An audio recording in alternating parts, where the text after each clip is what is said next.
All right, so we are on. Welcome back, everyone. Day 3, I think we're on. It's like a long summer holiday, this. You kind of lose track of the days. Day 3, I think we're on now. We had the intro day, and we had a fantastic session with Mark Kennedy yesterday. A lot of not just curling advice, but a lot of life advice, which was very useful. And as I said before, I used it this morning on the golf course, and it certainly helped the last 7 holes. So that was good. So thanks for that, Mark. And today we're going to be bringing on our guest speaker, Peter DeBoer, in a minute. A couple of things just to go through. If you've got any reflections, just quick reflections, if you could just write it in the chat how you got on with your breathing session today, how you felt. Just a couple of words. If you could just pop that into the chat so we can get a kind of feel for those of you that did the breathing.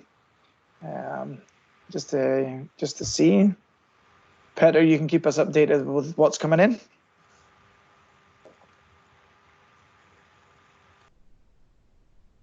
Your microphone's off there, P-Dog. Sorry. Ruff, ruff. No. Michael Phillips says he felt euphoric. And Zoe was hard to turn my brain off, but I enjoyed it. That's good. Someone that felt very calming and found himself falling to rectangular breathing. Okay, cool. I'm wondering what the third part was. Breathe in, hold, breathe out, and what? Out the other way, maybe? I don't know. Hope there was no farting there. Maybe it was the farting. Maybe that's what happened. Sorry, let's keep it real now. Come on. Yeah. So good. Some good. A lot of people find it calming anyway, and good recovery after a run, and someone fell asleep. It's a tough one to do, but good that you've tried it anyway. Excellent. So some good feedback there. Per-Erik, sorry, before we get started, we need the anthem. For goodness sake, we forgot the anthem. Yeah, sure. Just a second there. Camp anthem.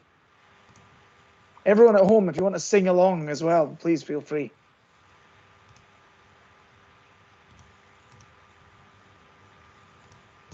The video curling camp that is free.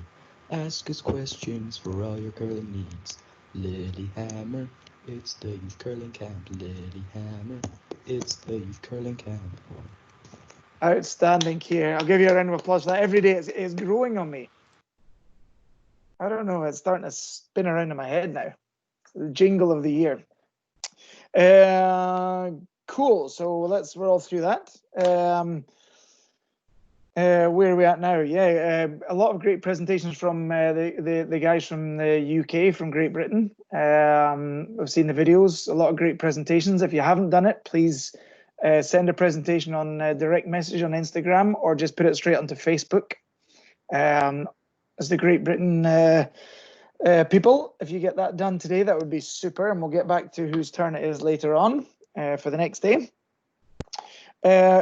Just a little reminder before I bring a couple of reminders before I bring the guest on. It's a bit more interactive today, so make sure you're ready, and you're ready on the chat, and you give me quick feedback, just like you did with the question about the breathing. Quick feedback about what you're thinking about whatever Peter's going to be asking you. And of course, the one thing I forgot yesterday, Byron Scott, big apology there. From 6 o'clock till 7 o'clock this evening, coaches meeting. Per-Erik's going to be sending out a separate link after this session, and coaches all welcome to come along and have a session, and we'll try and work it. I think there's about 40 now, so there's a lot of people. So we'll figure out a way of doing that, but just to be aware of that later on today. And at the end of the session today, we've got a surprise guest, which is very exciting. I hope the technology is with us.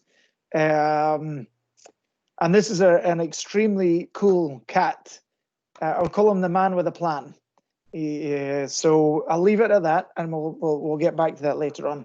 So that's something extra to look forward to, apart from the hardline broom, the guest speaker, the video competition for the Unicorn Cup. So apart from that, there's another thing to look forward to too. So we're bombarding you with good stuff here. So hope you enjoy it today. All right, guys, should we get to it? Thumbs up from P-Dog and PE Dog. The dogs. Peter DeBoer. Pete, if you're here, can you get your video on and people can see you? G'day. Joining in, Pete. Brilliant, great to see you. Middle of the night for you. Yeah, it's kind of early, James, but there you are. What time is it for you just now, Peter, in New Zealand? It's 2:07, so Oh. I've had a few hours sleep. I'm just having a little break. and you get a break from the sleeping, and you just got back. You had a bit of a journey home from the New Zealand Championship on the weekend, right? Yeah, that's right. I was down on the South Island where our curling rink is over the weekend, and we had some fun at the Nationals. And unfortunately, however, we were fog bound on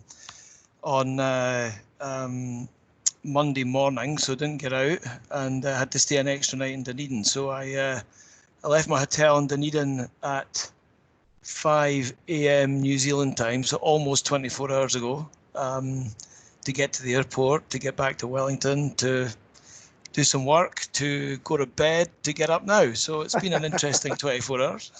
Excellent, Pete. Well, we're delighted and really happy that you're obviously awake enough to be with us, and you're looking good after a busy weekend of curling. So just a wee intro about Pete, because obviously for most people won't know you, Pete. But I've known you for about 30 years now. I was counting, which is a bit scary in itself. And Pete was one of the fiery competitive curlers that Scotland produced in the late 80s and 90s. It was an extremely competitive environment, and Pete was one of the fiery competitors that was always really good to go up against, because you always knew that you were never going to get anything for free, and you had to work hard for anything you got. And one thing I always remember about you, Pete, was being very intelligent curler. You know, you made smart decisions, and it wasn't so much emotion. It was emotion and a lot of intelligence put together. So delighted that you're here to talk about important things like you're going to talk about today with shot making percentages, tolerances, and these kind of things. But obviously your best international merit came when you got to the Worlds for New Zealand. 2013, right? And 2012. 2012, sorry, in Basel. Yeah. And if I remember right, you came 5th. Is that right? We did, yeah. Yeah, we had a good. First of all, thanks for the fiery. I'm gonna keep that one and put it in my pocket. Yeah, we ended up 5th in 2012. That was a great week. We had some good wins that week and a lot of great memories. It was good fun. And one of the big wins that week was over Glenn Howard and the team that won the whole championship that year. Yeah. It happened to be their only loss that week, which they were slightly frustrated at. I remember, I'll tell a little story. We walked off the ice, and as we were walking off the ice, and Craig Saville was the lead for Howard, and as they were walking off the ice, him and Brett Lang were chatting, and he said something along the lines, I can't remember the exact words, and probably there was a few words that can't be shared in this forum, but he said Northwest Territories in New Zealand, they're the only two games we've lost this year. They went through the Briar and only lost one game to NWT, and then they went through the Worlds and lost to us. So that was quite amusing, but regardless, it was an amazing memory for us to beat them. Yeah, and I mean, let's just put this in a bit of perspective as well. New Zealand curling's not big. There's still a lot of outdoor curling, and to get your guys even to play at the World Championship, let alone come 5th, that's a huge achievement. And I know how much, after years of coaching in Denmark, I know how much work it goes into just being even close to being in the top 10. And if you're slightly off, you're falling out of that. So that's a huge achievement, Pete, that obviously I know you're very proud of, but just to push that point, how impressive that achievement actually was. Yep, thanks. And Pete, now obviously you're national coach down there, and you've organised a number of different things down there. Amongst other things, the overseas exchange program that worked last year. You had 3 talented New Zealand older juniors out in the world, right? Yeah, we and I've popped the logo on the slides and encourage everybody to jump on the Overseas Experience Facebook page and like it if you've not already. But we managed to get 3 young lads to go to Morris, Manitoba, and spend 5 or 6 months there learning the game. And James was a very kind and an excellent host to a young lady, Mary, who went to Sundbyberg and had just a fantastic experience, got cared for brilliantly, and learned a heap about not only about her game, but about the game in general, about what happens in a curling club, about the atmosphere and the traditions. And they all came back, interestingly, at the weekend. That was the first time that all 4 of them really got onto proper curling ice and were able to play in a competitive environment. And they all did very well. I had one of them playing in my team, and they were brilliant. They just had a ball. So it's a little, we've all got stories about how COVID's affected us. It was a shame for them. They had to leave very quickly from their respective locations. But hopefully when we get back to being able to send people overseas, we can do it all over again, because it was a great experience for those guys. It sure was, and maybe this is something for all the kids that are listening here today. Maybe this is something that we can even open up a little bit. And if you're interested in maybe trying to do some kind of exchange, spending a season down in New Zealand, then get in touch with myself or Peter, and we'll see what we can organise for you. There's lots of opportunities to see something else. And again, this is something we're doing with the NGCT and all this this collaboration to try and open up doors for everyone. So if you're interested in a bit of travel, and New Zealand's a place you'd like to visit, and curling something you love, then maybe we can try and get something organised for you. And I'd just like to say, Pete, just a quickie, thanks for the jacket. I got it on here, New Zealand jacket. I got this through as a wee thanks for taking care of Mary. Oh, you got yours too. Look at that. I'll keep mine on then. Even though it's warm, I'll keep mine on. It's like a glove. Right, Pete, let's get to this. Enough of the chit chat. You want me to get in and now, first of all, before I share the slides, I'm hoping everybody can firstly understand me and hear me. My voice after a weekend of shouting hurry and hurry hard sometimes, my voice isn't as trained as it used to be able to do that. So Told you it was I'm fiery. I'm slightly croakier than normal. Anyway, we'll give it a go. As James said earlier, guys, there's going to be several moments where I'm going to stop and ask for your feedback. So get ready on the chat. It will require, to keep things moving, it will require you to give us feedback reasonably promptly. So don't be shy. Get in there and give it a go. So let me just see if we can work technology. Per Eric is sitting with his fingers and toes crossed right now, so let's give it a blast. Excellent. Yeah, they're getting people saying that you can hear you loud and clear there, so that's all great, Pete. Nice. We're good. Good.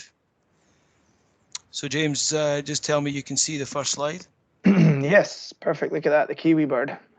Excellent. So the 3 logos there, obviously the NGCT. That's actually that little logo for the Overseas Experience was done by Mari, or her nickname christened by the guys in Sundbyberg, Muzza. I hope she picks up this call when she wakes up tomorrow morning and watches that. Shout out to Muzza. She actually designed that little logo, which I think is pretty cool. A little Kiwi on a curling rock.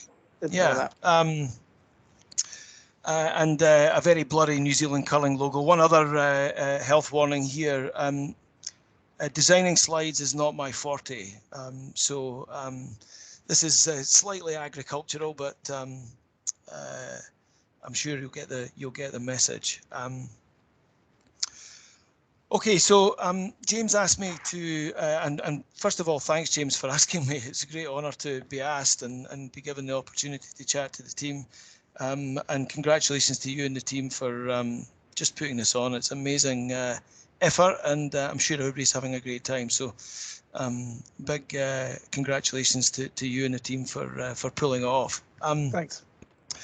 You asked me to think of a couple of things to talk about, and one of the things that I spent a lot of time talking to the guys in New Zealand about, and remembering that the guys in New Zealand don't really have exposure like most of you do to curling club activity on a day-to-day basis, so they're not really learning the game as quickly as most of the people on this call will be. One of the things that consistently comes up in my discussions with them is trying to help them understand what I think is now being affectionately known as your tolerance in curling, and I'll explain where that's come from in a second. So essentially, the option for you in any particular given shot, where you might not make the perfect shot, but it might be the next best shot you can make, or a slight alternative that still gives you a good result, but it might not be the perfect called shot. And it takes a little while to get your head into that space and understand the tolerance and where you can make that perhaps that plan B shot. So I thought I'd share some slides. There's a little bit on percentages, because essentially understanding your tolerance leads to good percentages, right? So percentages are an outcome of understanding tolerance. And I So just I'll like jump to through mention, things. just mention there just quickly, Pete, that some of the kids might not know about percentages yet. Yep. But so if you just mention very briefly how percentages work. Sure, and that's kind of good, James, because I didn't want to spend too much time on stats, and I'll explain that right at the end of the slides. So percentages are essentially, if you imagine every curling shot is measured on a scale out of 4. So 4 for the perfect shot, and 0 for a complete miss. And in most major events now, certainly all international events, and I would imagine in a number of bonspiels, there's organisers and umpires and various volunteers who are gathering the percentages, so that at the end of every game, the team generally has a bunch of information that they can use to show how individuals have performed, how they've performed on different types of shots. So what their percentage on hits might be, on draws, on guards, the percentage success rate on in-turns versus out-turns, etc., etc. You can slice and dice the information to your heart's content. But as I mentioned, percentages kind of come from understanding tolerance, right? And as I go through the slides and we get to the end, I'll kind of put that in context. Is that okay, James? Good. Thumbs up is good. All right, let's crack into it. Well, you know who I am now, so James has done a far better intro than I've done. I just thought I'd share this. James mentioned this was at the weekend. Nothing to do with the presentation, just a complete gratuitous outdoor curling shot. As you can see, there's a bunch of kilts there, and a bunch of, for some reason, Scotland's become famous for tartan hats with ginger hair. I'm not sure that's something we should be proud of, but there you are. But this was the west coast of New Zealand in the South Island, the curling club having their annual bonspiel on the outdoor rink, which is right next door to our curling rink in Naseby, which is a village of 100 people, a town of 100 people in the middle of the South Island in New Zealand. So as you can see, the ice was getting a little soft. The weather was about 10 degrees and she was warming up. So that was at about 9 o'clock in the morning. So they were getting through it. You can also see there was a few beers already open. So they were getting into the spirit of it at 9 a.m. We have just one last thing on outdoor in New Zealand. We have a very passionate and very committed outdoor curling crew. They play from June through to about now. And they play to all the traditions that were that have been set over the last number of, centuries, essentially. So very traditional, and they're very proud of the heritage of outdoor curling in New Zealand. So, okay, that was a gratuitous shot. Tolerances. I've put this guy's face on the slides. Facebook told me that it was his birthday today, actually, or yesterday. Sander Rolvag.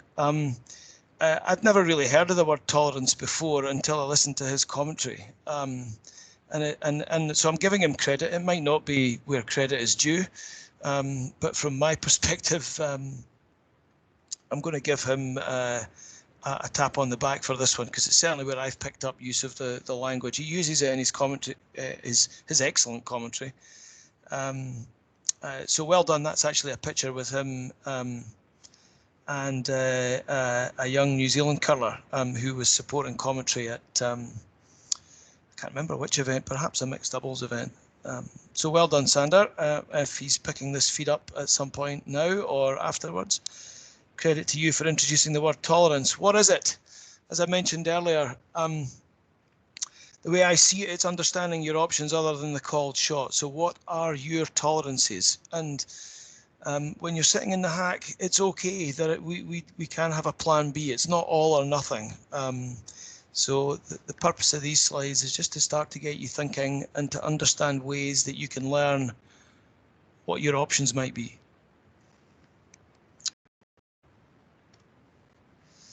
Okay, so apologies for this if some people are slightly offended by the rudeness of this joke. You need to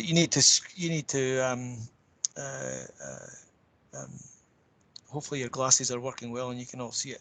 Essentially, the reason for understanding tolerance is about building pressure, in my opinion, on the opposition. You'll see from the next slide, in order to win in curling, you've got to make the most out of every single shot, right? Now, yes, we'd all love to make more perfect shots than the opposition. So to the earlier question that I answered from James,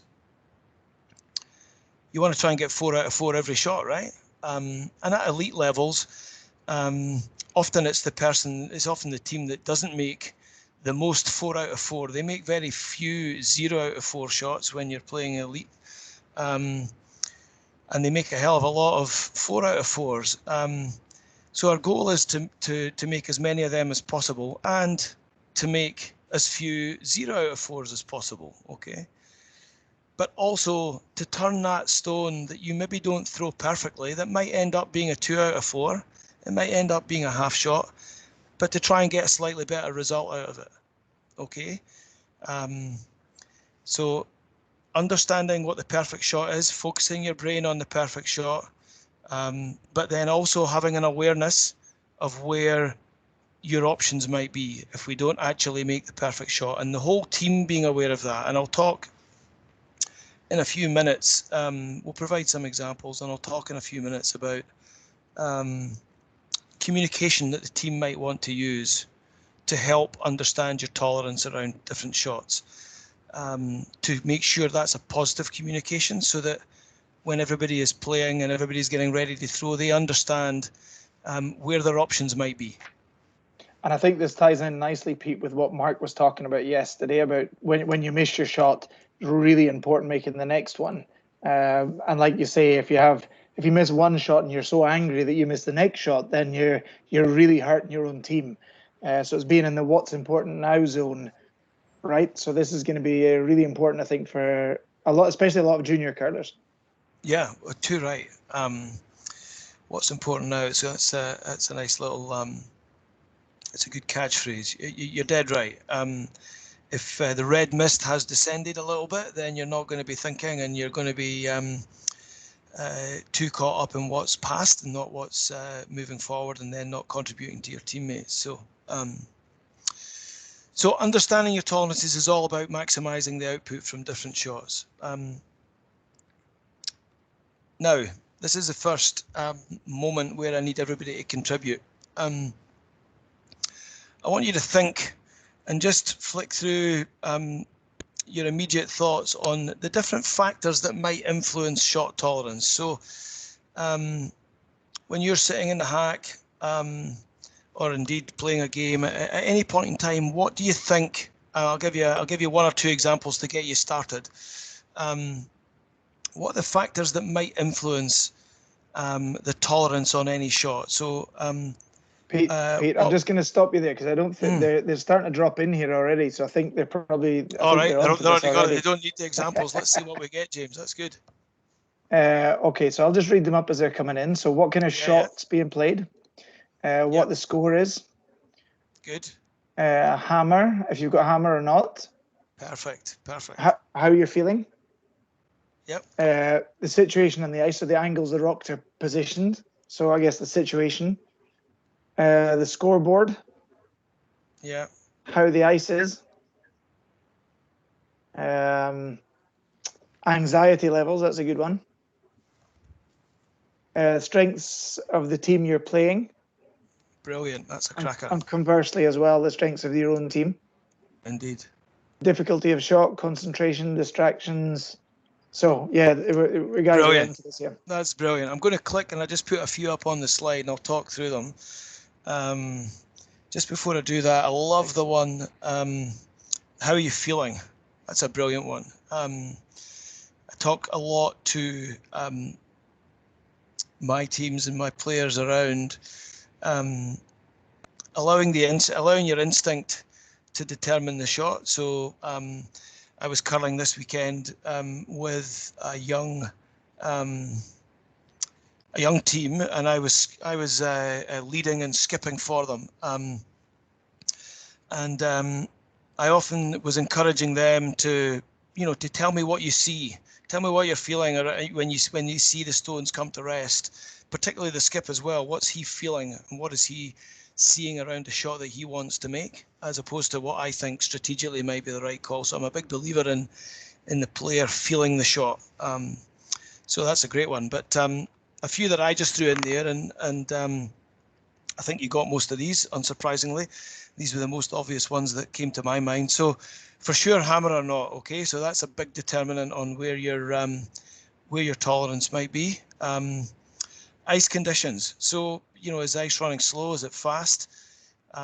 Is it really swingy or is it really straight? Is it, I was going to say, is it twisted, but it's not so much twisted ice these days.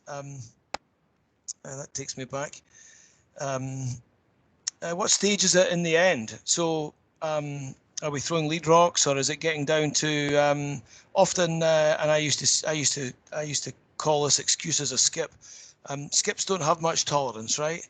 Skips live in a land of 0 and 4 often, which is why my percentages were always worse than the rest of the team. Was my argument, but so stage of the end is critical to determine where your options might be, and also stage in the game. As things move on, you may be looking for more out of every shot. You may be slightly more aggressive earlier in the game, and you may be going hard to try and get a big end or to force the opposition, whereas late in the game you want to try and maximise every single moment to put pressure on the opposition. Clearly the score is going to have an influence, and some of the examples that I share in a minute or two will illustrate that. And then a good one, one of the guys in the call mentioned it. I think this is really important and sometimes overlooked.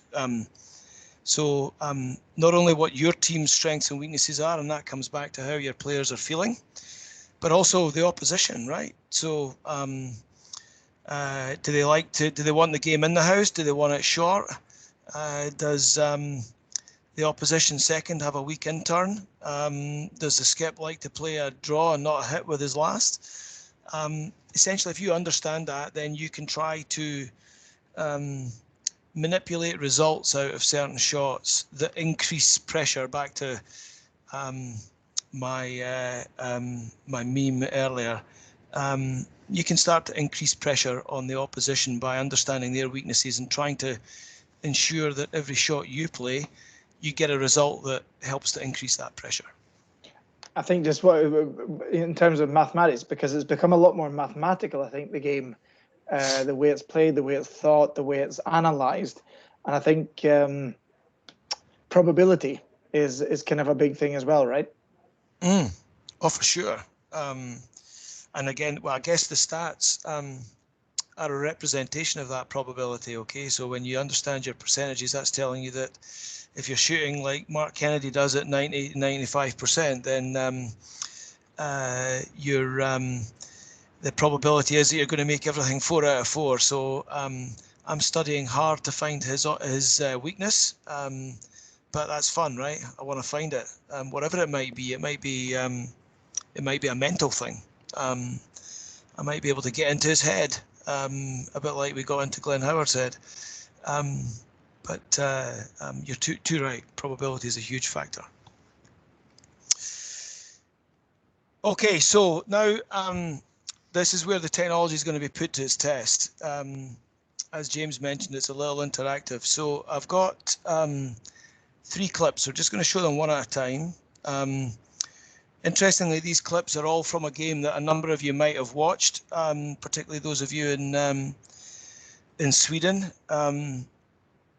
It's from the game is from the 2019. So I think it was 2019 World Juniors in Liverpool, Nova Scotia. And it was the New Zealand team that I was coaching. This was our first ever junior A's against Sweden,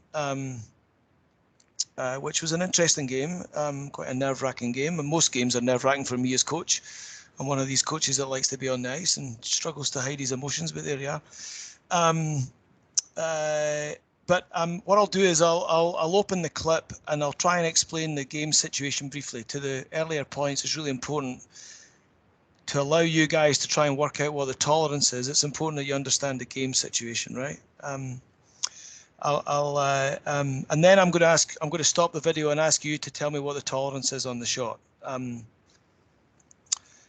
So hopefully that makes sense. James, is that coming across clear, that explanation?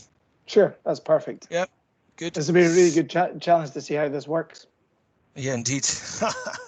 Looking forward to this. Yeah. Okay, here we go. Let's see how we do here. Let's.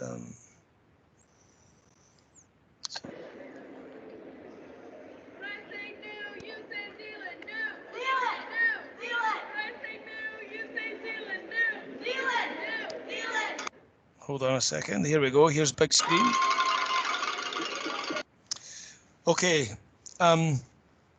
We actually had some supporters there. I think they might have been Canadian supporters shouting for us. The game situation, and I don't know if you can see the scoreboard. If you're all seeing James in the corner of the screen, then you might not be able to see it, but or the score, but you can work it out. You can do the arithmetic. It's 4-2 to Sweden playing 6, and Sweden have the hammer. Okay, so that's important. So they've had a good start to the game. They're up after the first half. I've just given my guys an amazing team talk, as you might imagine, and they're coming out at the start of the 6th end. So I'm just going to roll it another 10-15 seconds, and you can get a sense of the arena, and then I'll stop you and ask the tolerance. This is an easy one to start, but worth considering nonetheless.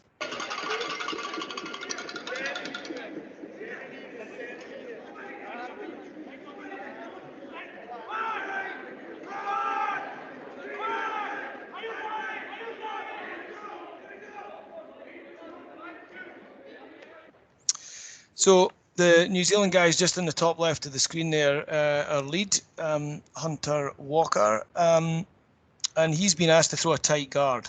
Again, we're 4-2 down and we don't have the hammer. He's been asked to throw a tight guard to get the end started. So the question for the team is, what's the tolerance on the tight guard? Hopefully a straightforward one for everybody to get started, but just take a few minutes and whack some chats through to James, and then we'll roll it. Okay, so is everyone on that? Start putting in the chat now. 4-2 down without the hammer. He's got to play a guard close to the house. And what's your tolerance on that? So put that in the chat now.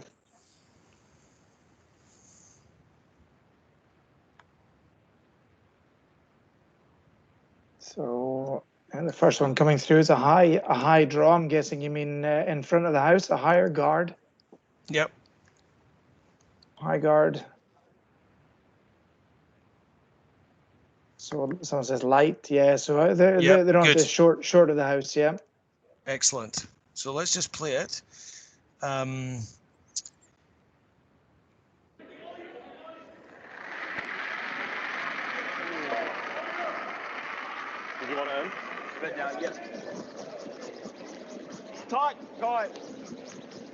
He's got a cracking head of hair, that boy. Everyone with hair I'm jealous of. Oops, Daisy. Sorry, we thought you wanted it too. Yeah, we've had two different. Yeah, that works. We just Let's flip do some one on of the those. Zealand. So, as you can see, clearly the team talk left them with a really clear picture of what was expected at the start of that end, because as that rock was coming down the ice, they were busy discussing whether they wanted it in the house or tight. So clearly I hadn't done my job properly. But let me just jump back to the slides here and the slides come back on okay, James? Yep. I've just lost your sound. Yep, perfect. Oh, Slides got are on. you. Perfect. Okay, so it was a guard. And okay, so it's a simple one to get us started, but the tolerance here was less rather than more weight. Okay, very simply. So the player had the opportunity to throw lighter than the perfect weight, because anywhere short of tight, whether it was a medium guard or a long guard, was good there. Why? Because they're 4-2 down. Without the hammer, it's time to get aggressive. They don't have time to be defensive. They've got to start to set the game up. And clearly a long guard there is better than in the rings. In the rings, the opposition can come and chase it and hit it out, and you don't get the opportunity to set the end up for a steal or for a force, where you want to force the opposition to one and then rotate the hammer into the next end. So essentially the tolerance there. What's my option aside from perfect? And the option aside from perfect there was to throw less weight rather than more, give it to the sweepers, because if it comes up 2 or even 8 feet short of perfect, that's still okay. It's still a reasonable result and something that the team can work with. Hopefully that's making sense. I'll go on to a couple of examples that are slightly more complicated. So this one's a draw shot, and we're going to use the. Let's just get the video up here. And all of a sudden, it's New Zealand till I3 after Sweden had a chance to play doubles till I3 themselves. So, what a turnaround we've seen in this end. Okay, let me just drag that back a second so you can see how it. In fact, no, I'll just play it on. Nice shot by Anton. That. Get out! That run back that we just saw the replay on there. Oh, yes, yes!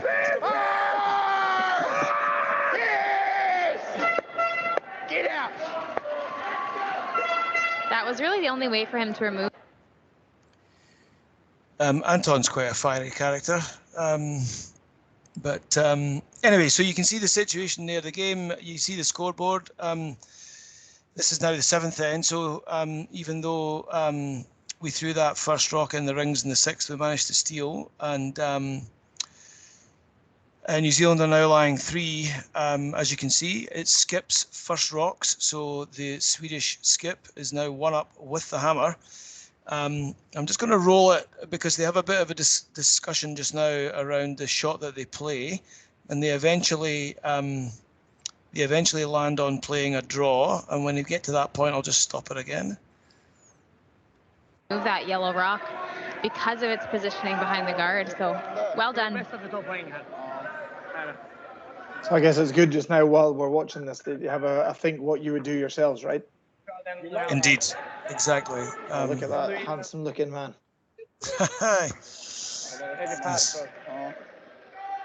So they're considering the hit here initially.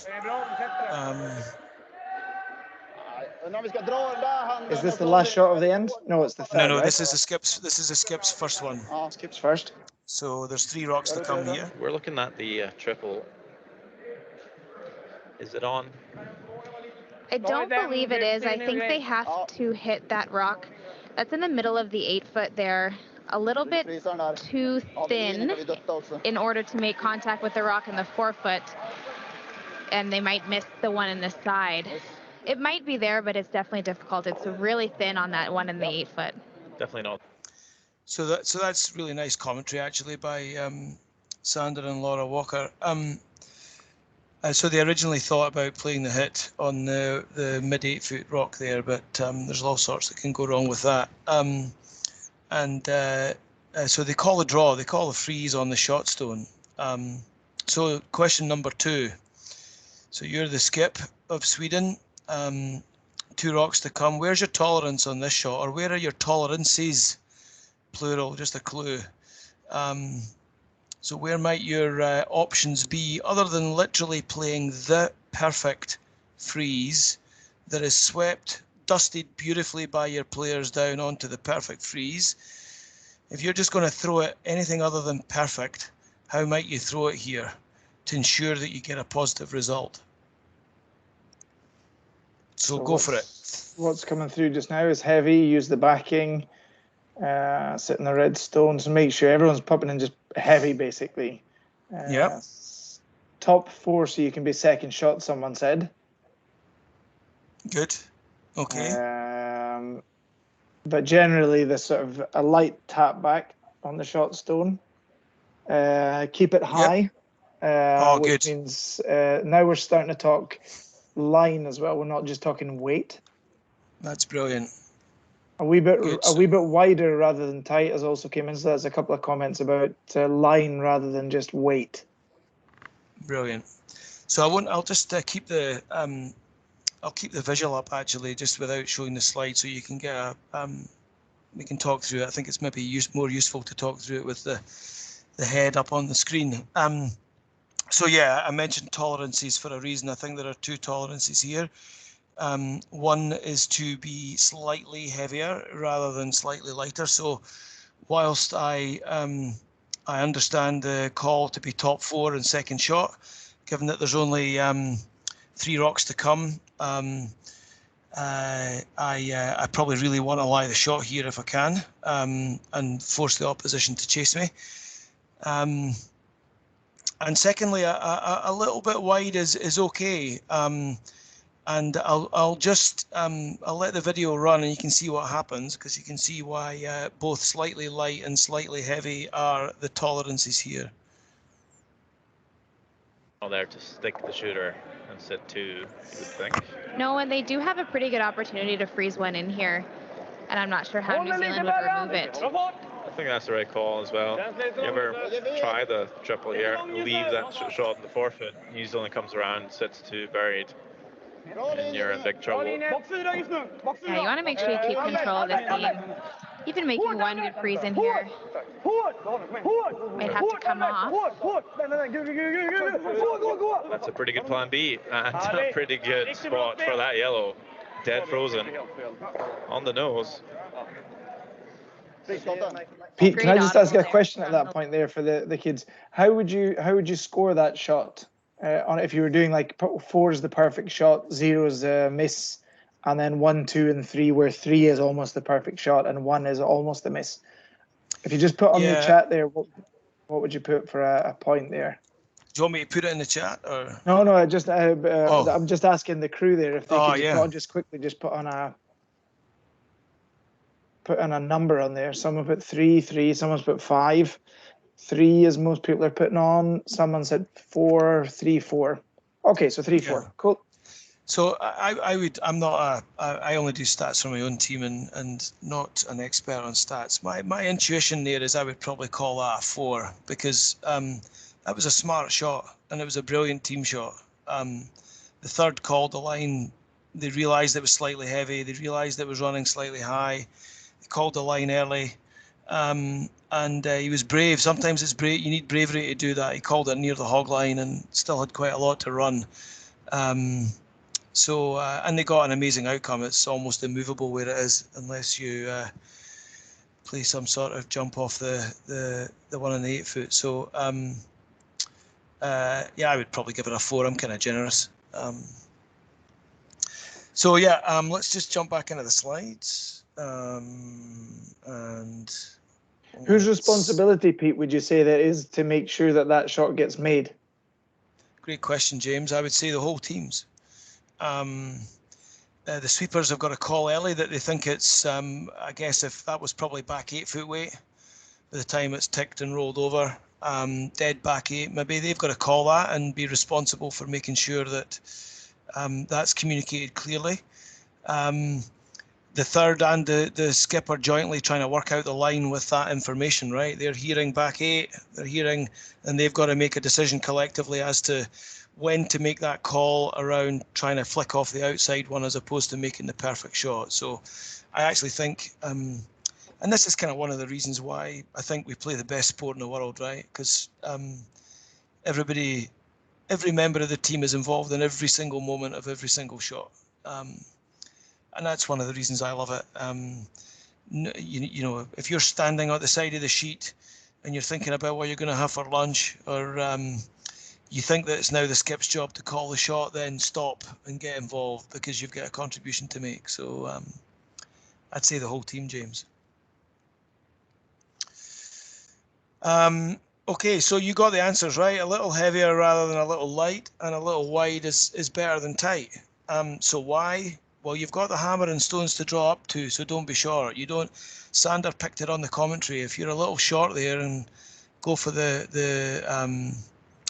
perfect draw, then New Zealand might draw another one in, and all of a sudden you're facing 2 behind guards, and you know that's looking pretty ugly. You also have options, as they did, and they took the option to either come to the shot rock itself or bump and flop if you're a little wide. So lots of reasons why you have tolerance there to try and make a good shot and make have a good outcome beyond making the absolute perfect shot. So. Okay, and I hope we're okay for time here, James. Tell me to hurry up if you need me to, because once I get started, let's look at the last example. This is a hit, and let's just get into this one. Another hit roll for Ben Smith. It was very close with the first.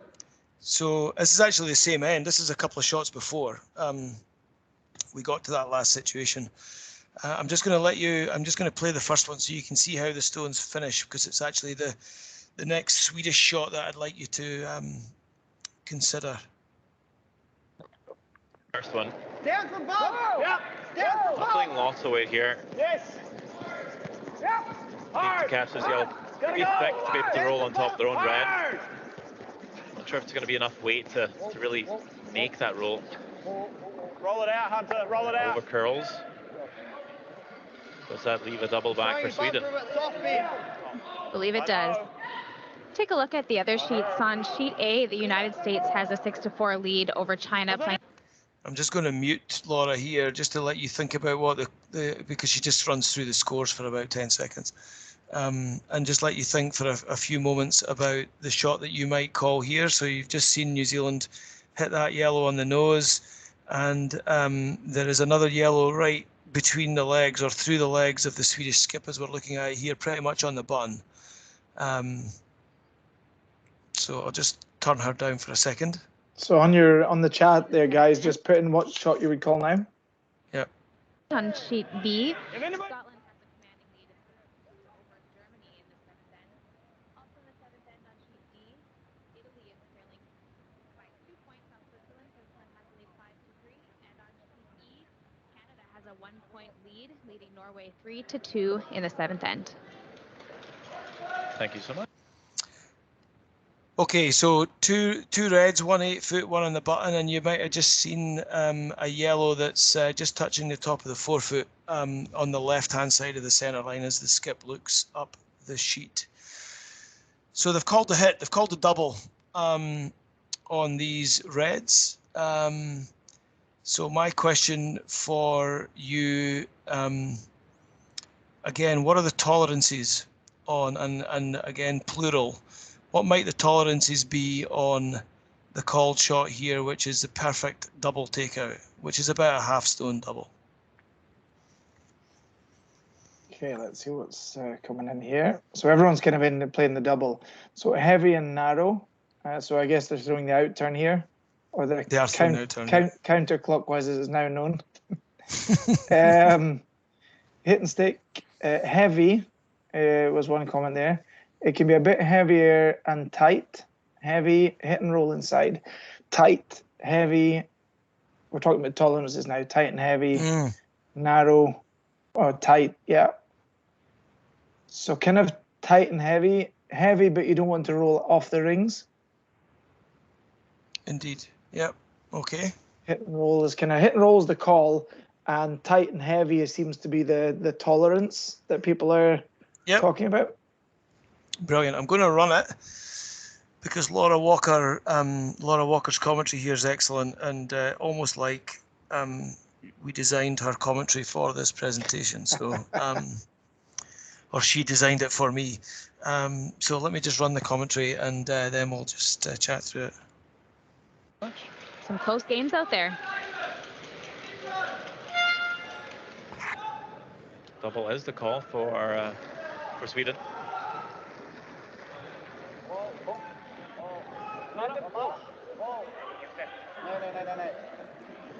Not going to make contact for the time being. Not sure if they're on it, and it's right through the hole. Big opportunity lost by Sweden and Järvensson. Wow. Certainly changes things here. New Zealand could have been looking at a pile of trouble had that double been made. Even a hit and roll just on top of that red one would have been a pretty good outcome for Sweden. That's where they want to think a little bit about the tolerance of the shot, which would have been, if anything, hitting it too thick. I mean, even a nose hit forces New Zealand to deal with those lingering yellow rocks in the rings. Good to see Victor. So hopefully you all heard that. I think what I neglected to mention is that there's another yellow there on the right hand side. So there's a whole bunch of yellow second shots here. And it's one thing that, I found a lot with the younger teams in New Zealand, and I remember when I was a junior, I was like this as well. So when we see two opposition rocks, we get really excited and we want to throw it hard, and we want to make sure we make the double. But I would argue that the tolerance here is even throwing more of a control weight and make sure we either hit on the nose as was called, or make a hit and roll. The last thing we want to do is catch it skinny or flash it as the guy did, or overthrow it, because you know, even if we hit that rock on the nose, that one red's getting real lonely in there. And as you can see, the stone at the top of the forefoot, the yellow at the top of the forefoot, is perfect for a short run back later in the end. So question just came in there. Would you consider the other turn on that one? So you're kind of on the rock and then you can let it curl over? Absolutely. I think that's a great point. So you're always on the rock. You're always, you know, depends. I guess it also depends on how you throw them, right? What your natural throw is. So if it was me, I would have probably thrown the other turn there, because I always try and throw slightly into out. So I would probably start on the stone and know that I'm holding it on the rock, and then if it over curls a hair, I'm going to get the double, and away we go. So so I think that's a great shout. But that depends on, I think in part, how you like to throw, and again to the earlier point that one of the participants made, how you're feeling, you know, what you're seeing and how you're feeling it. The other factor in this game, which particularly in arena conditions, this ice was running, and I don't know if everybody's using hog-to-hog timings, but this ice was running about 15.5, so it was real fast, and the rocks were real lively. So you could make that double easily at control weight. Or even kind of bumper up, firm bumper, you would make that double. So there was no real need to throw that at sort of hit weight or throw it much harder than that. So great question. I'm thinking, Pete, that we've got now. We're obviously I mean, this is just the tip of the iceberg. I mean, there's hundreds and hundreds and thousands of ends and shots and situations that you can sit and talk about. And we can, you know, and you have done, and we have done, sat and talk about these for hours on end. One of the things that I think we should open this up to question and answer, and I think Petter, if you could put the question up so we can get some questions on the chat there. One thing I'd just like to kick you off just quickly on a quick question then. Obviously, if you're focusing on making the shot, but then you know in the back of your head, okay, you've got this tolerance, and I think we've all been through this that have gone through all the mill here, that you kind of sometimes fall into this habit of playing the half shot and play the safe shot the whole time. How do you approach that within the hack? You know where the tolerance is, but you need to make the shot. I think I used to visualize, try and visualize a lot. So I was fortunate that as a skip, you have that time from when you leave the head to get back to the hack to kind of work it out in your brain, right?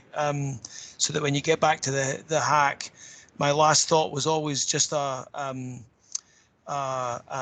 thought about getting to the brush or some sort of technique thought, so just make sure I'm full on the brush here, or make sure that I'm, positive to the brush with a handle, or as opposed to thinking too much about the outcome when I was in the hack. I wanted to be an input thought there. So how am I actually, letting go of the rock? But I think, and I've got there's a slide on it, which we'll come to in a minute or two, but you have to focus on making the shot, right? You're in the hack and you're thinking about making the shot, and there's a lot of coaches out there that I've spoken to who, when they're coaching athletes, they want them always just to focus on making the shot and not think about the misses, right? Or not think about the good misses, the tolerances. And I get that, which is why it takes time to build an instinctive feel about the tolerance. So this is not something that when you're in the hack, you sit and go through this little mental calculation in your brain and work through all the tolerances. Instinctively, after practice and after watching and learning and listening, and you build up this instinctive view in your own brain around where the tolerance is. So you're sitting in the hack going for the shot, but it's almost like your body takes over and you understand where your point of tolerance is. So I'm a big believer in that. Again, I mentioned it earlier, getting the feeling and having that instinct in your game. So it's not too mechanical, but over time, I believe that you can build up that kind of instinctive level of understanding where your points and where the margins for error might be. And perhaps in this as well, Peter, it's fair to say that this is probably the part of the game that there's no shortcuts. It's kind of almost like time served. You have to watch the situations, listen to the commentary, go through it yourselves, be in the situations in the games, right? Look, I'm just going to jump to a slide here, James, just because I'll come back to this one in a second because I don't want to miss it. There is another video there if we've got time. This is the formula that this is formula a la PDB, right? So this is I've just created this one for this, so I'm copywriting it now. You're right, there's no shortcuts. You've got to learn from your mistakes. So the next time you're in the hack and you throw that hit through the gap like that guy did, you need to sit back and reflect and go, right, what went wrong there? What do I need to do differently? You need to be curious about your game. I'm curious and asking yourself the question around why did I miss, or why did I not get the perfect result? And then putting that back into the computer that is your brain is critical. If you do that and then practice and learn to execute with respect to your tolerances, and the communication slide before, which I'll just jump back to, is important there. So how you build in a communication system in your team to understand the tolerances. So if you learn and then you learn to execute with respect to those tolerances, then your stats will climb. You'll get higher percentages. And if you're shooting higher, if you're shooting at 90%, you're going to win a lot. If you're shooting at 60%, you're not going to win as much. So it comes back right to the start of the session, James. Percentages are an outcome. Learning from your mistakes and being curious, and then practicing, they're the inputs. So if you do that a lot, you ask the right questions and you're prepared to practice and try different things and learn from what you're practicing, then the stats will come. Does that make sense? That makes a lot of sense. And regarding the team, like the communication and whatnot, Oh no, I'll okay, is it actually, you know what, Peter or Petter? It's Peter and Petter. P-Dog, to keep that nice and simple. We've got a question coming in there, right? Yeah. So Nathan from Switzerland, I hope that's pronounced right. Would you like to ask your question? Can we get the full screen on, Pete, if we take a slide what down? would you like? Or Yeah, do you want my just face? to make sure just to make sure you can see who's asking the question. Yeah. Let me. So how do I do this now? Let's just stop sharing. Have you got me now? Got you now. Let's see if we can get Nathan on then. Excellent. I'm just going to be another one of these secret guests. Nathan, are you there?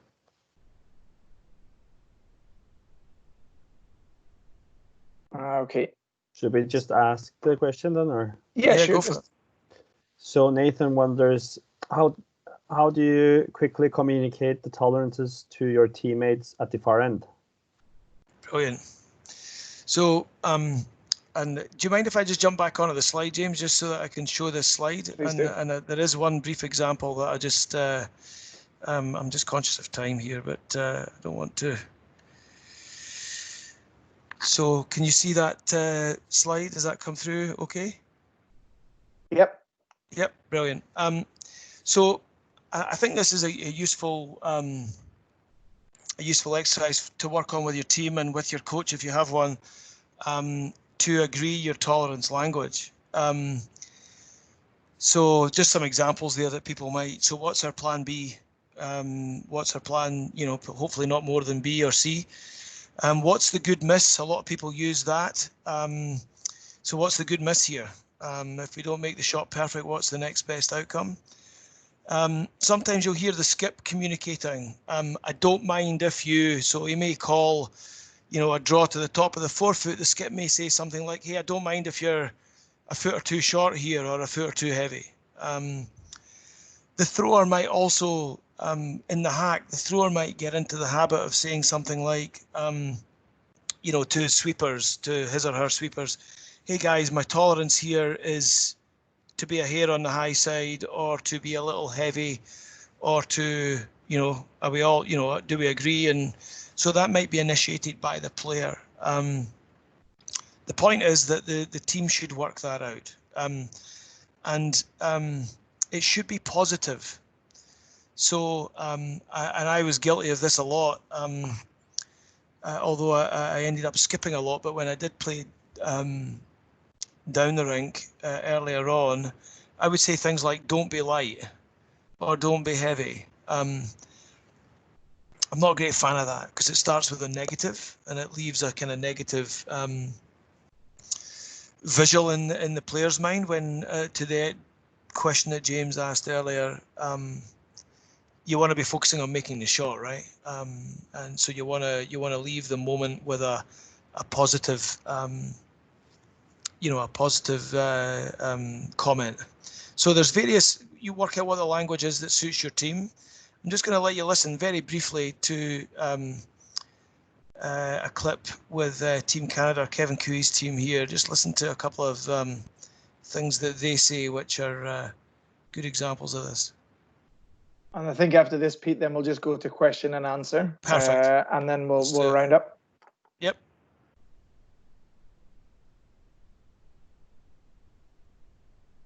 There's no sound. Shoot. Oh, hang on. Hold on a second. I'm going to start sharing again, and I'm going to take Per Eric's advice and click this button and then do that. It's good that we've got the tech guy. Yeah. Is that better? Yeah. Pretty good. Listen now. Let's listen now. Looks like he's playing this back to me. Well, if you get it on it, you can't play that. If you get to nose, Yeah, I can get to this will nose. kick. Back line. Okay. Chisel the guard's fine too. Actually, Okay, no, that's not too flat. Play the right line. No more than that. Just backline weight. Backline. Yeah, speed's good here. Okay, so there are two things that were said there which I thought were real nice. Kevin Cooey says chisel the guard here is okay. So chisel's a Canadian word for just rubbing or ticking the guard. So essentially he's saying chisel it because that means he can bring the shooter off the guard into the rings for another counter. So he's essentially saying to him, your tolerance here is to be a little tight, if anything.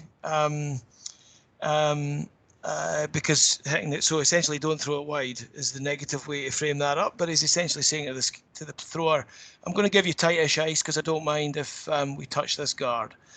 And then Ben Hebert reaffirmed that point by saying, that's a good thought. I'll just let you hear it again in a second if I can just do the, if I can just get the position perfectly. But he says, which I think is a really nice thing to say to someone in the hack. Yeah, I can get to This'll nose. kick. Back line. Okay. Chisel the guard's fine too. Actually, Okay, yeah, yeah. that's a good thought too, Flash. No more than that. So hopefully you picked it up on the mic there, but he says that's a good thought too, Flash. Just a little example, they've got some communication happening there that they're happy with. You can just see on the slide there. You got to work out the language that your team's comfortable with, and be positive. So James, that was just about me. I did have one last slide just on percentages, and the note of caution there was just about instinct. I've made this comment all the way through. You know, until you get to a high level of play, make sure you use the stats with caution. Use the percentages with caution. Let your enjoyment, your curiosity and the love for the game build up that instinct, and then the percentages will come. They'll just come down the track like a train if you enjoy it. So don't get too caught up on those stats too early. I think that's a very, very valid point. I think, juniors need to focus on try to get rid of those misses to start with and build up from the bottom and then build into the stats as they get older. So a really good point there, Pete. I also think it's great that you pulled out Flash. I think it's a great name for a curler. The last thing you want to do is flash. He's called Flash. That's brutal.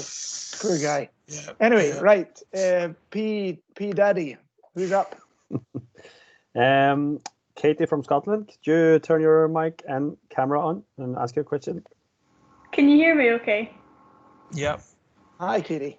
Hi, Katie. I was wondering, have you noticed a big difference in teams that you've coached performances as they learn to understand their tolerances? You're speaking to a relatively new coach. I think maybe I'm seeing that difference now, Katie, with the guys that I coached last year, and they actually, some of them, played with me. The reason I skipped and led was to help coach them, essentially. Sometimes it's better to be on the ice when you're coaching rather than off the ice. But I've also seen it through my own teams and when I was playing and developing in the game, and I was very fortunate to play against guys like James and play against a whole bunch of world-class curlers and get beat off them for years in Scotland before starting to beat them and occasionally. And going back to that point about curiosity, if you're watching and you're thinking and you're asking yourself the question why, then when you leave the ice and you go back and reflect on the game, then things start to, and then you get into that situation the next time, the next game or the next week or the next month, and all of a sudden you find yourself starting to make more of those shots, starting to call some of those shots, and your team starts to let that instinct, as I keep mentioning, that understanding, that kind of instinct for the game, that starts to come through, and you start to win some more. So it does take time. There's no shortcuts on it, as James said earlier. But if you're asking yourselves those questions, then you'll definitely see improvement over time, for sure. Thank you very much. A great question. Just a quick reflection I had about that. We had I coached the Danish teams for a number of years. And young guys, Rasmus Stjerna, when he made his first appearance at the Worlds, one of the first games they had a draw to the 4-foot with backing, and it was curling huge as it does at the start of events when they scratch the stones.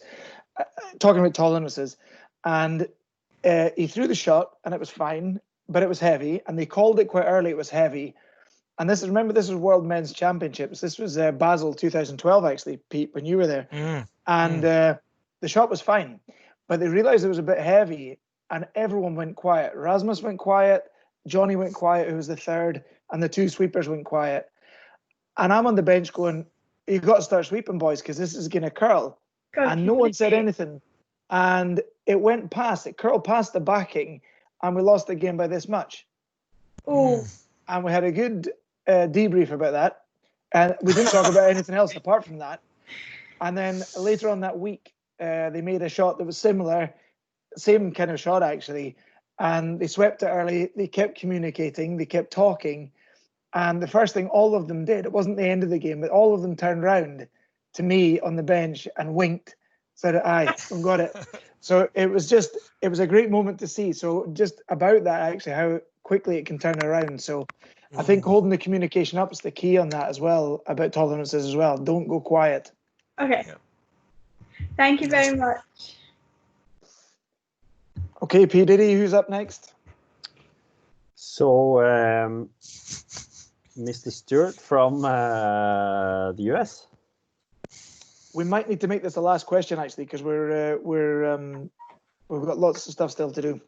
Okay, so I was wondering if you would change the tolerances of the exact same shot based on the score, like if you're down 1 as opposed to if you're down 5. Yeah, good. So I think, in case everybody didn't hear that, tell me if I'm wrong. But do you change the shot tolerance dependent on the score in the game? So if you're down 1, and the example you gave there was, or if you're down 5, yep. I think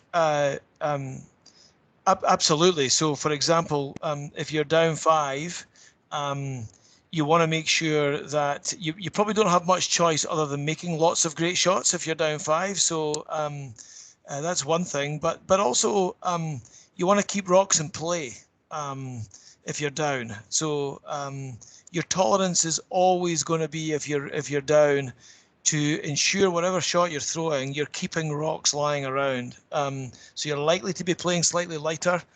You're likely to be bringing your sweepers into the game. Because you want junk over the sheet, right? You want to cause problems for the opposition, and you want to give yourself a chance of scoring multiples. Whereas sometimes if the game's tighter, your strategy may be to keep it tight and then try and win in the last end or two. So your tolerance will change. You may be throwing slightly heavier. You might be happy to be hitting and rolling or doing other shots. So definitely the score in the game and the stage of the game dictate where you want to where your tolerances might lie and the different shots you might want to play. So that's a for sure. That's a great question. Thanks. I think another part about that, Stuart, as well, great answer, Pete. I think what you have to remember as well, the further down you are in a game, the more risk you're going to have to take to get yourself back in the game. So it's all about risk and reward. If you're far down there, you've got nothing to lose anyway. You're probably going to lose the game, so why not just go for it? Whereas if you're in the game, you maybe want to play your cards a little bit tighter to your chest. And one little tip there, I think, regarding where you are in the competition is your tolerances or your the amount of risk you're taking depends on where you are in the competition as well. At the start of the competition, you want to give yourself a bit more space for error, whereas towards the end, you've probably got a feeling for the ice and you're in it, and then you can get the risks a wee bit closer. So it's almost like going up to the top of an iceberg. So when you get to those final games, then there shouldn't be much. You should be in that zone of keeping it really tight. Great question, Stuart. Now I think we're a bit, again, brilliant. I mean, it's great stuff, Pete. Great content, and I say we could sit and talk about this for days, but this is just to give everyone an idea roughly of how to approach it, right?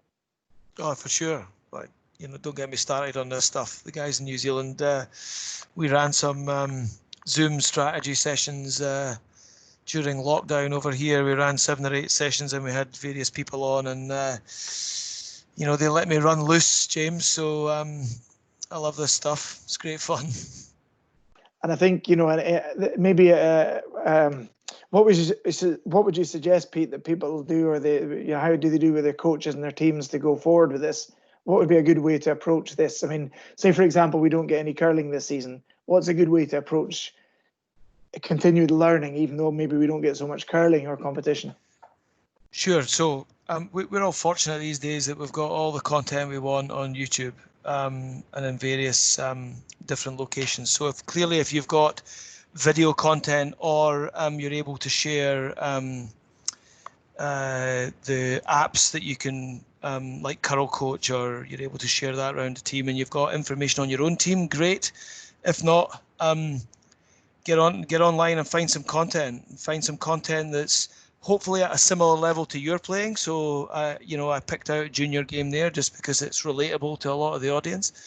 And watch it. Maybe pick out a couple of shots and then get on Zoom or get on Teams and discuss it with your teammates. So there's every opportunity to keep the conversation going and start to have you thinking about tolerance and strategy, even though we're not on the ice. And I mean, let's face it, like we mentioned in this as well, Pete, this is something that takes years. This is nothing that we do overnight, and certainly not in a 1 hour session. I'm still learning it too. Well, and that's the fun part, right? Because even though we've played curling for all these years, I think Mark Callan, the guy who works, he's the director for Kay's Curling Stones. I was at an ice making course with him, and Mark's an excellent guy, makes fantastic ice for championships. And he said it best. It was something that stuck with me. He says, "Remember, James, every day is a school day." And I like that thought. Every day is a school day. There's always something new you can learn, pick up, and even that came through with Mark yesterday. So great stuff, Pete. Now, firstly, just a huge thank you from everyone here for taking part and getting those slides well prepared and presenting them. And I think we'll all take something good from this session in terms of a good discussion and getting their minds into the whole tolerance thing. So excellent job, and a really huge thank you for being up in the middle of the night as well. You're welcome.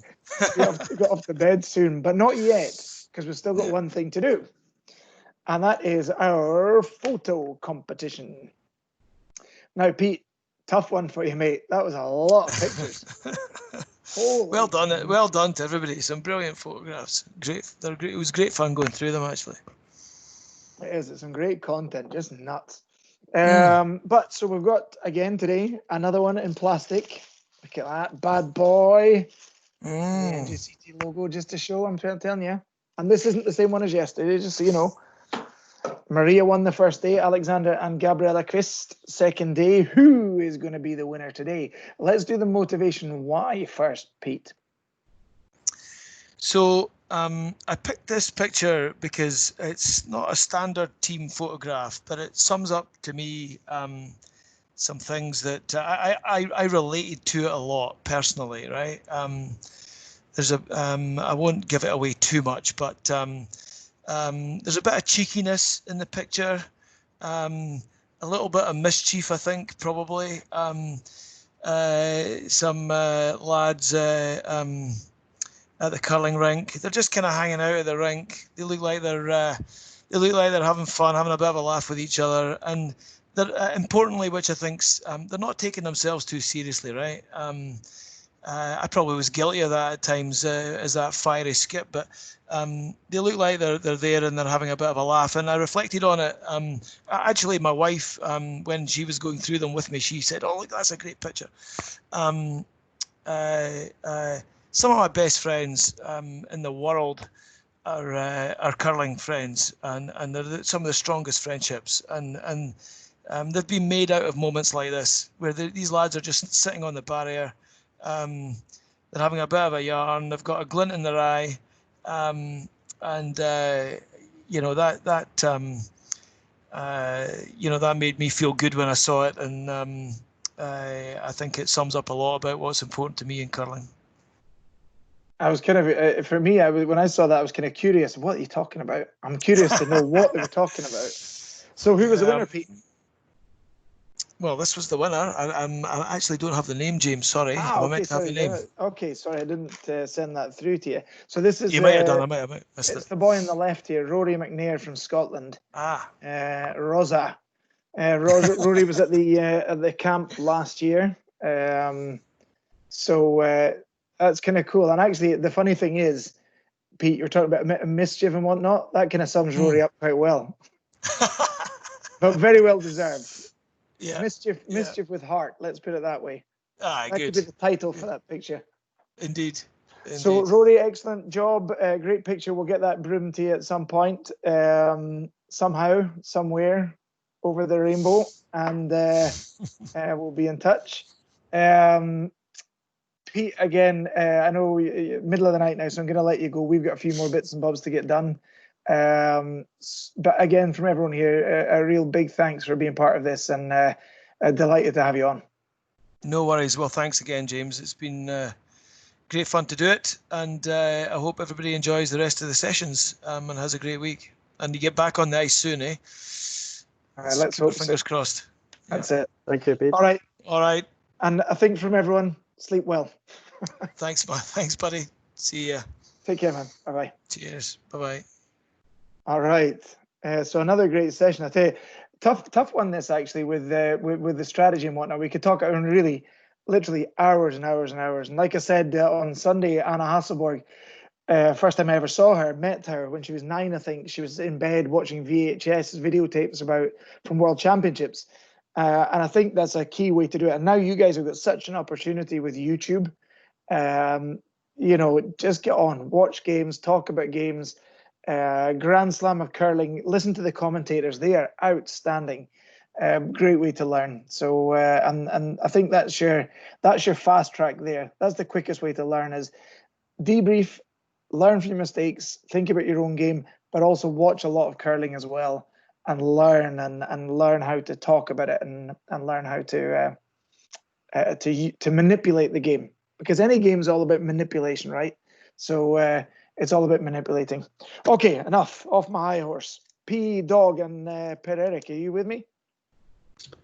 Yes, we are. Excellent. Yes, we are. Nice to see you. I don't like being alone. I feel so lonely on my own. There was a question here about the slides. I think we're trying to get them to share them with you, but we just need to make sure that it's okay for the guys presenting them. 200 Canadian dollars, PayPal, straight to me. Good. No, I'm only kidding. You can get that for free as well. We'll organize that for you. Okay, so we've got a few other bits and bobs to do, but we've got, let's do the practical stuff first, P-Dog. If you go into the physical session for tomorrow. Can do. Should I try to share, or should we just let Per Erik do it?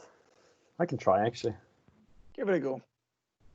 And then we've got a secret guest. I have it ready, Peter, if you want. Thank you. Thank you. So I hope everyone's okay. I know we're going over time again, but I will probably crash the internet anyway. So thank you, Per Erik. Okay, so yesterday was all about breathing, and you're going to be breathing now only a bit more, because we want you to do some interval training. You're probably used to doing this in some way or another.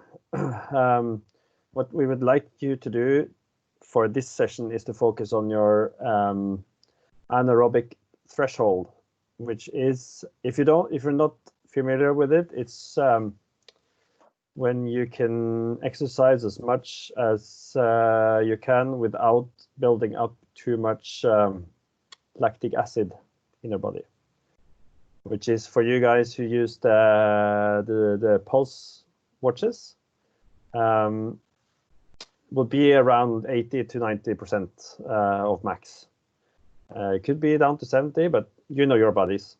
So you will get to choose what kind of activity you want to do: running, cycling, swimming, spinning, paddling, whatever. use your imagination and maybe challenge us.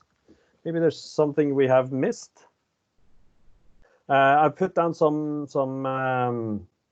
different kinds of intervals in the next page that you can see later on. Okay, we are going there. That's good. So 4x4, which is something that's really known in Norway, where you do 4 minutes of four sessions of 4 minutes of work, and then you have a break in between. And then you have fartlek, which is a Swedish word, kind of funny in English, of course, but here's where you can decide yourself when to do the hard work. So you go on a run for however, and you run hard for a while, and then you do the recovery intervals. And you can do the natural intervals, which is when you run through the woods, maybe on the pathway or something, and you let the terrain decide how hard it is for you. So you just try to maintain the same speed. And then you can do the pyramid, which is where you increase the amount of work over time, which is a really tough one. I've almost puked over that a couple of times. That's another story. So what we wanted to do is to focus on your body and how hard this feels.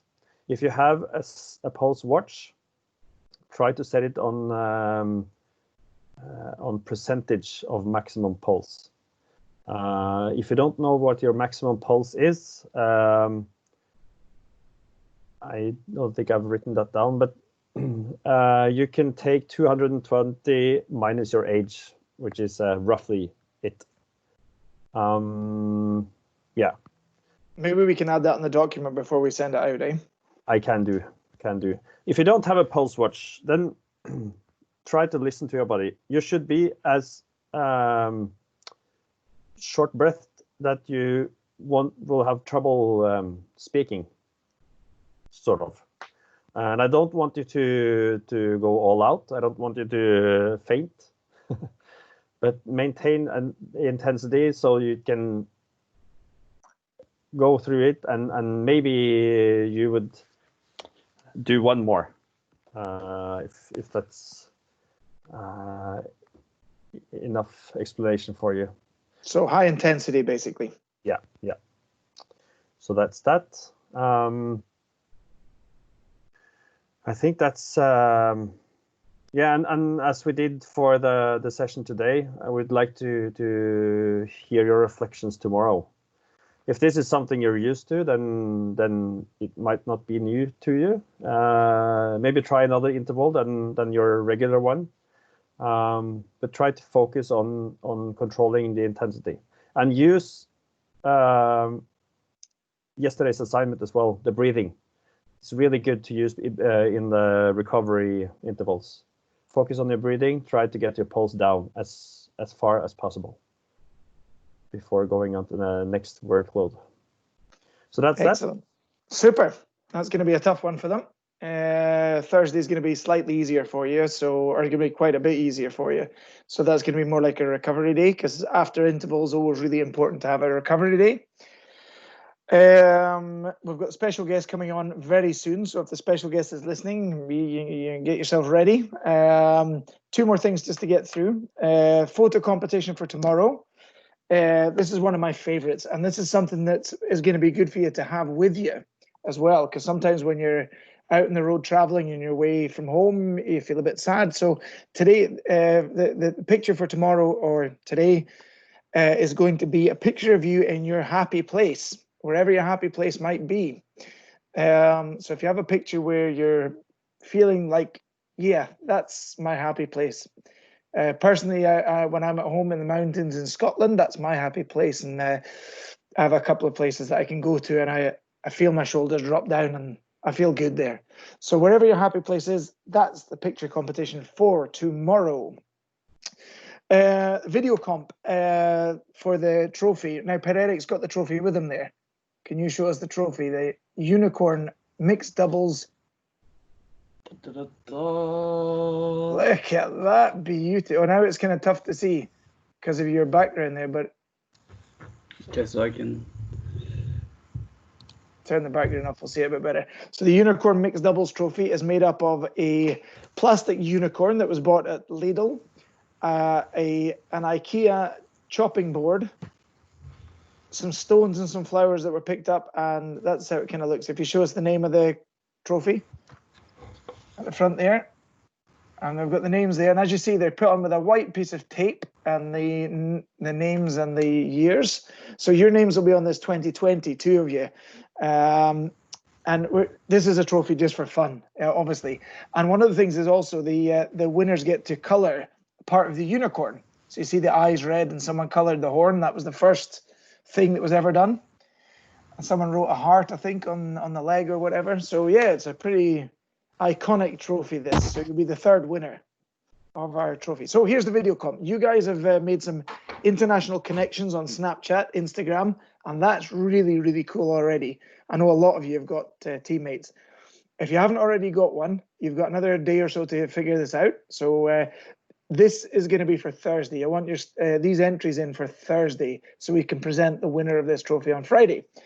And here's the mission statement. So in your pairs, you're going to film your screen. And how that works, I have no idea. You have to figure that out for yourself. But you guys are technical. You'll be fine. So the first thing you're going to do is present 2 or 3 things about the other person. So, for example, I can present about Per-Erik. I know that Per-Erik's from Lillehammer. I know Per-Erik's got beautiful hair. And I know Per-Erik's a great guy, for example. And then Per-Erik would present about me. And then, once you've done that, the final thing you're going to do is you're going to sing the camp anthem. Okay? So 2 or 3 things about the other person that you're paired up with, and then together you sing the camp anthem.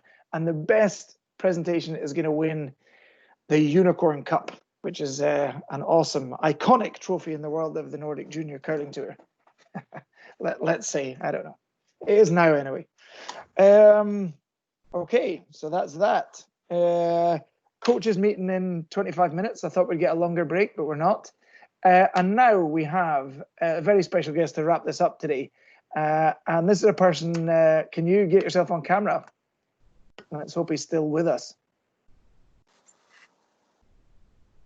Hello, hello. Let's see if we get you on camera there. So this is Corey Dropkin. Now, Corey has just, he's jumped, he's a great junior curler, now working into the men's rank, working really hard to become a high-level elite athlete in the USA and doing a great job. But what caught my eye now, Corey, was that you've created something very special, the KD camp. Can you tell us what the KD club. What's the KD club all about? Of course. Yeah, James, thanks for having me. Yeah, I was supposed to host a couple of different summer curling camps this summer, and just like you've seen, because of the pandemic, things have been canceled. And I think it's awesome that you've resorted to digital and having everything online. And so I've kind of done the same, and it kind of gave me an opportunity to be able to offer something to all U.S. junior curlers. And so that's kind of what I've been doing. And so we've got our first session with one of our divisions tomorrow. There is another division, the U.S. Open division, that's basically all-inclusive for juniors, which registration is open until Friday, and those start next Tuesday. And basically what we're going to be doing is we're going to be focusing on some off-ice training between mobility work, strength, and conditioning. So kind of a little bit like similar to what you have going on yourselves.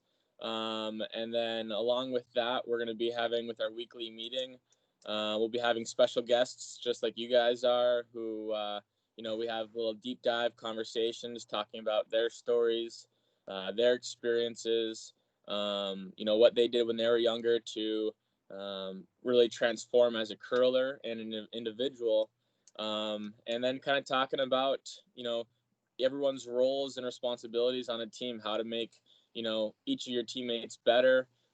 Just like you guys are talking about the tolerance and communication with, between the skip and the throwers and the sweepers, and watching film, this whole strategy part of it. I think it's awesome that you guys got some film up. I know you're talking about a lot of the junior film on YouTube, and there's so much more film too. Especially with this off time, who knows what we're going to have next year, but I highly recommend as well, even looking up the GSOC, the Grand Slam of Curling footage on the Pinty's package. I know that they're actually doing a half-off deal right now for curlers that don't have that. So that's been one of my goals myself as well, is kind of going through, making my way through all of those games, because you learn so much. You got Kevin Martin and Mike Harris commentating side by side, and the amount of tips that you come up with throughout a game, you can't even count them on two hands. And so yeah, basically just an opportunity to be able to share my experiences, but also be able to show our support for junior curlers in the U.S. There hasn't been too much similar to this before, if anything, and so it's my way to give back and help build a program for U.S. juniors, and eventually I would like to be able to offer something internationally as well. That's still to come, but right now, our focus is on the juniors. I know I saw Stuart out there. He's part of the club. It's good to see him here. And yeah, so if you have any questions, feel free, please reach out to me on any of my socials. Feel free to, message James if you need help getting in contact with me. But James, I think it's great that you're doing this, and it's good to see so many kids on here, 100 plus, 175, from all around the world. That's so great. But yeah, hope everyone's staying healthy, staying safe, and just keep on learning where you can. That's great, Corey. And if you can send me something through so I can put it on our Instagram and Facebook groups, that would be super. Just so the kids can easily get in touch with you if they want to continue this. Obviously get more input and keep in touch with you about any chances of doing international stuff later on. Of course. Yeah, a few things also that we talk about is, just as a curler or, in general person coming up with, short-term, long-term goals, curling related, non-curling related. How do you reach those long-term or those ultimate goals, the process of those, and really working that in, doing weekly challenges along with the workouts. One thing that your kids can do as well, just our challenge for our club, our first week's challenge is going to be taking some time, whether it's before your workout or after, or just on or maybe while you're just watching TV. Try balancing on one foot for as long as you can, and then do that with the other foot, and then the next day try to beat your time, and that really helps develop your balance, your stability. And if you think about it, that's sort of your sliding foot when you're on the ice is like your center point of your balance, and so that's what's keeping your body upright and balanced. And so if you can develop your balance off the ice on a single foot, when you get back on the ice next year, whenever that may be, you might find that you've developed quite a bit more control of your body and your balance. That's a great tip. And I'm thinking back to where we started this session today with Hannah Phillips in Alberta there, where she was talking about the Swedish fika, which is cakes and buns and stuff. So Hannah, when you're eating your cakes and buns, you can do it standing on one foot. Then at least you feel like you're doing some training. So that's good. Exactly. Corey, this is excellent. Great initiative. Excellent to see that. And let's face it, you're not so far out of juniors. You're only 25, right? Yeah, I'm 25 years old. Yeah, so I mean, you're not long out of juniors, and you're already giving back. So you put a lot of older elite curlers to shame by the work you're doing. So excellent job, Corey. And as I say, give me some information. I'll put it on the social media channels, and we'll get people in touch with you. Totally. Thank you very much for having me. Good man, Corey. Take care of yourself now. Thanks. Take care, everyone. Enjoy the camp. Hope to hear from some of you. Cheers, man. Excellent. So that's us for today. We only went 40 minutes over today. That's not too bad, but a lot of content, to be fair. So, you guys have to put up with it. And it's free. And like at the end of the day, if you don't like it, you can just press the leave button. Okay? So no complaining. Don't want complaining on this site. All right, Per-Erik, are we good to go? Are we I think we should be all right. Yeah. Should close it with the. Yeah, we close with our The song normal because way? the kids need to remember the song that they need to sing. Sure. So. Okay, here we go. So everyone, Just drill take care, it. guys. Coaches, we'll see you in about 20 minutes. Let's do it. Let's do the song. The Here it video comes. curling camp that is free. Ask us questions for all your curling needs. Lillehammer, it's the youth curling camp. Lillehammer, it's the youth curling camp. The video. Okay, guys, take care. Be good. See you tomorrow. Tomorrow we're on Byron Scott. We're on, who else are we on? Byron Scott and, oh, God, jeez, Byron Scott. We've got Robin Bryden, Ross White. Big day tomorrow. Double session tomorrow again. Plenty of hours. And James, if they need to listen again, it's on Instagram, right? The jingle. The song, yeah, we'll put it Yeah. back up again further up on the, yeah. So big day tomorrow, guys. So make sure you get well rested, eat properly, drink water. See you tomorrow. Take care, guys.